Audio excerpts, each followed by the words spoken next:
Beer is a divine drink. It tastes good, gives you a light buzz, and doesn't cost much unless you plan on having a 12-pack a day. It also has known superpowers, like rendering all women hot or making your wife's voice disappear. Quoted from beer's user agreement are the following lines. Under no circumstance will beer tell you to do the laundry, turn off the TV, or ask you if it's in yet.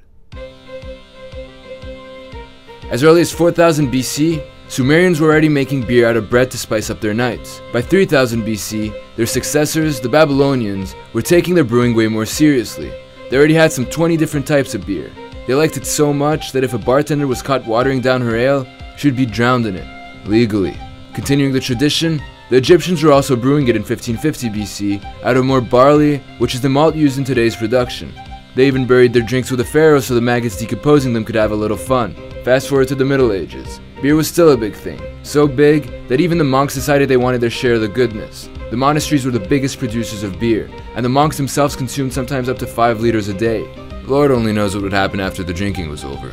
Some laws were passed in Germany and Britain to regulate the production of beer, which had evolved quite a lot for more than 5,000 years, and used to be produced using different malts like barley, rye, and corn.